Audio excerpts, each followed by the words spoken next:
경희사당의 강경입니다. 오늘은 안일비 들어간 한자 한번 배우겠는데 몇 자나 될 것 같습니까? 비슷한 자 정말 많지요? 안일비자를 제가 책에 289페이지 경희사당 책에 정리를 했는데 15자 정도 되고요. 페이지가 장장 한 3, 4페이지 됩니다. 상당히 많아요. 우리가 쉽게 보는 한자인데 비 발음이 아니라 다른 발음으로 바뀝니다. 오늘 그거 한자 구분하면서 쉽게 한번 10분 안에 우리 15자 이상 한번 배워볼까요? 자, 한번 시작해 보겠습니다. 안일비 들어간 한자 슬플비, 도둑비, 비단비, 비자나무비, 바퀴벌레, 비자입니다. 뒤로 갈수록 급수가 높습니다. 그 다음 헐뜯을비, 문짝비, 물총생비, 열불비 여기까지는 비예요. 그런데 여기부터 이제 배입니다. 무리배, 밀칠배, 광대배, 오치렁거릴배, 건일배 여기까지가 제일 높은 급수고요. 그 다음 정말 혼자 비도 아니고 배도 아닌 허물제자가 있습니다. 낮은 급수에서 보셨죠? 발음이 좀 바뀌어버리는데 얘는 발음으로 하는 형성자가 아니라 회의자이기 때문에 죄발음입니다. 발음이 여기에 들어있지 않아요. 설명 한번 해드릴게요. 그때. 자, 안일비 먼저 보셔야 될 것 같아요. 좌우 양쪽 펼친 새의 날개 모양이어서 서로 좌우 양 날개가 반대네, 아니네, 반대네 라고 해서 쓰는 한자라고 합니다. 비난하다 할 때 쓰는 어려울란, 시비 걸다 할 때 오를시 안일비, 비범하다, 평범할 범자입니다. 평범하지 않네. 비행이다, 행동이 아니다, 올바른 게 아니다. 우리 비행 청소년이라고 할 때는 네, 그때들 이렇게 비행 청소년 할 때 비일비재 하나가 아니요, 두 개도 아니요, 이게 한두 번이 아니네 라고 할 때 비일비재라는 말 쓰죠. 우리 안일비 정말 많이 쓰는 한자입니다. 뭐 여기 이렇게 제가 간단히 썼지만 정말 많이 쓸 거예요. 안일비 밑에 마음심 집어넣으면 어떻게 해석하고 싶었냐면요. 마음이 기쁘지 않네, 슬프네 이렇게 쓰는 한자가 돼서 비관하다, 볼관, 비극이다, 연극극, 심할극, 희비다, 반대말이죠. 기쁘다, 슬프다. 잡이다, 사랑자자입니다. 사랑하되 좀 안쓰러운 슬픈 마음으로 사랑해주는 거고요. 비참하다, 비참할 참자입니다. 참혹할 참. 비명이다, 울명자, 슬프게 울어 제끼는 걸 비명이라고 하겠습니다. 슬플 비 많이 아시지만 단어 한번 보면 좋겠습니다. 도둑비인데요. 상자 방자입니다. 물건을 훔쳐서 상자에 막 넣어놔요. 숨겨놔요. 숨기듯이 몰래 들어와서 또 뭐 도둑질을 해요. 아니면 상자에 있는 걸 가져가요. 여러 가지 해석이 될 수 있는데요. 도둑이 자기 물건이 아닌 것을 훔쳐가는 걸 도둑비라고 보시는데 단어가 우리 공비라는 말, 공산당 많이 옛날에 썼던 말이죠. 비적이라고 하는 건 도둑적자 써서 무장하고 떼지어 다니면서 아주 대놓고 도둑질하는 사람들을 비적이라고 합니다. 나쁜 뜻이에요. 저는 이렇게 나쁜 사람이니까 안일비 쓰고 여기다가 이렇게 상자 안에다 많은 것들을 훔쳐가는 사람이라고 좀 외웠던 것 같습니다. 뭐 이렇게 좀 하셔도 좋고. 비단비인데요. 앞에 실사예요. 보통 실이 아니에요.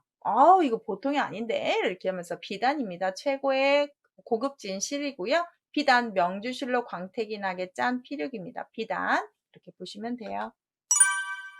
비자나무 비자는 앞에 나무목 쓰고 뒤에 상자비자, 아까 도둑비자 있죠? 상자비도 되거든요. 그래서 상자를 비자나무로 만들었네 라고 해서 옛날에 촌충약으로 썼던 나무 중에 하나라고 합니다. 여러분이 많이 볼 일은 없는데요. 그렇구나 이렇게 한번 보시고, 바퀴벌레 비자 같은 경우는 안일비 바퀴벌레 그 벌레충을 써서 이로운 곤충이에요. 이로운 곤충이 아니라 해로운 곤충이에요. 바퀴벌레 좋아하는 분 없죠? 바퀴벌레 어디 나오면 다 도망가죠. 그래서 이 벌레가 우리는 아니다, 얘는 좀 아니다 라고 이렇게 외우시면 좋겠는데요.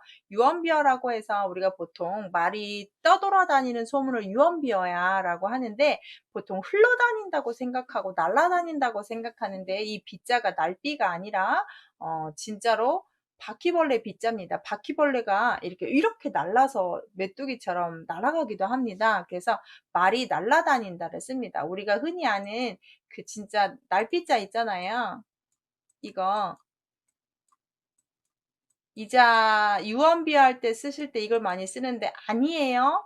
날비자는 아니라 유언비어일 때는 이렇게 바퀴벌레 비 쓴다는 거 꼭 알아두세요.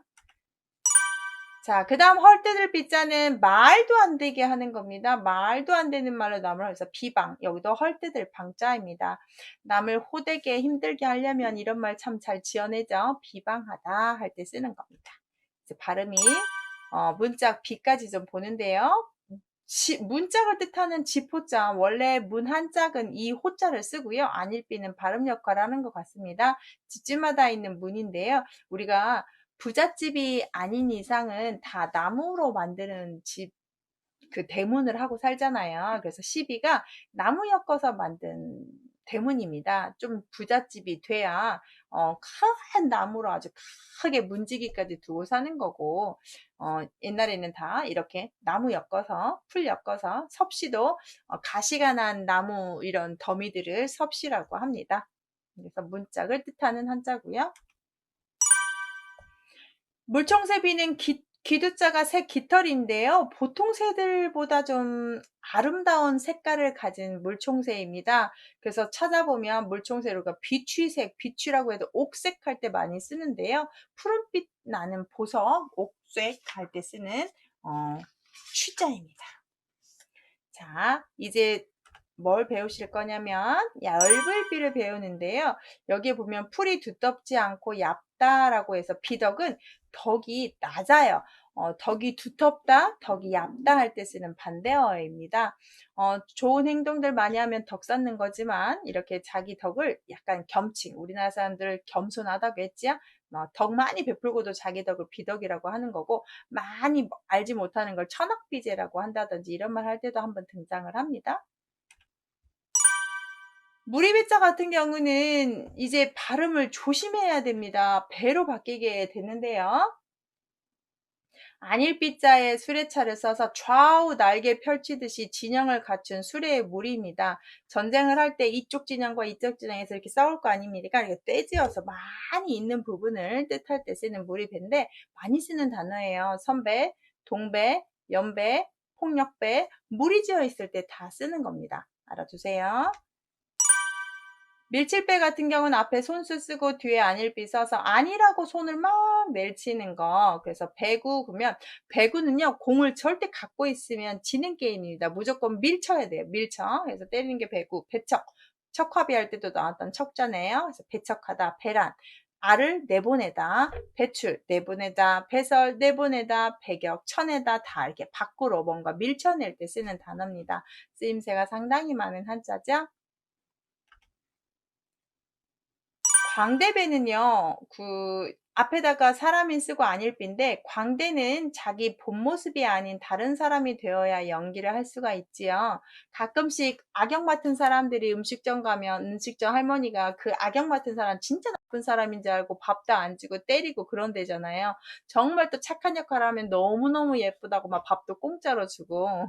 그게 그 사람의 진짜 모습이 아닌 광대가 여러 가지 모습으로 변하고 있는데, 진짜 모습이 아닌 모습을 보여주는 광대배, 배우 할 때 쓰는 우자입니다.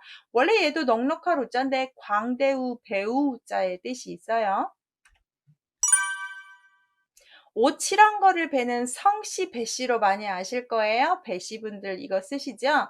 오두에다가 안일비 써서 이 아래 오두고 빗잔데 옷이 이렇게 치렁치렁 예쁘게 흔들리는 것을 쓰는데 이 배자를 배씨들이 갖다 써서 성씨배가 되는 거예요. 새 날개처럼 치렁거린다고 이제 선녀옷 같은 거 생각하시면 되겠죠? 저 같은 경우도 익숙해요. 저 외할머니가 배씨이기 때문에. 그래서 배. 자, 건일배는 안일비인데 배 발음 조심하시고 걸어간다니까 앞에다가 자축거리를 척 집어넣습니다. 걸어 다닙니다. 갈 곳을 정하지 않고 거니는 걸 우리가 배회하다. 목적 없이 이리저리 돌아다니다 배회하던데 저는 이 배회하면 생각나는 사람이 있습니다. 아니 뭐 애인이나 이런 사람이 아니고요. 고등학교 때 스쿨버스를 타고 다녔고 토요일이나 이럴 때는 이제 내가 사는 코스로 타지 않고 저희들이 막 시내로 가는 코스를 탑니다. 그러면 그 시내로 가는 스쿨버스면 사람이 아주 미어 터져요. 그럴 때마다 우리 담임선생님이 항상 쓸데없이 시내 배회하지 말고 집에 가라고 그 배회라는 말을 그렇게 많이 쓰세요. 그래서 그때 배회 그 담임쌤이 영어 선생님이었는데 배회 발음도 영어처럼 들렸어요. 그때는 정말 돌아다니지 말라고 정말 정말 단속 많이 하셨던 선생님인데 그래도 우린 다녔죠. 가지 말라고 해도 원래 그럴 때잖아요. 자, 허물제 보겠습니다. 마지막 자예요. 위에 그물망 쓰고 안에다 안일비 써서 정상적인 행동이 아니므로 법의 그물에 걸렸다. 그래서 죄인, 범죄, 면죄 이럴 때 쓰는 한자인데 범인범자죠. 여기 면할 면자고요. 법의 그물에 걸린다. 요즘 보면은 법의 그물에 걸리지 않는 사람들도 있어요. 그런데 저는 그런 걸 믿고 싶어요. 지금은 아니지만 언젠가는 걸릴 것이다. 걸려야 되고 그게 하늘의 운행의 법이 아닐까 싶은데요. 허물제자가 여기서는 발음 역할을 하지 않아요. 두 개를 해석해서 만든 한자입니다. 오늘 배우신 슬플비, 도둑비, 비단비, 비자나무비, 바퀴벌레비 배우셨네요. 그 다음 헐뜯을비, 문짝비, 물총새비, 열불비, 비까지 배우고 배는 무리배, 밀칠배, 광대배, 오칠한거릴배, 건일배, 허물죄까지 배우셨습니다. 꼭 정리하시고 안일비 들어간 한자 15자 배웠습니다. 반복해서 보셔도 좋을 것 같아요. 구독, 좋아요 눌러주시고요. 다음에 또 다른 영상으로 올려드릴게요. 감사합니다.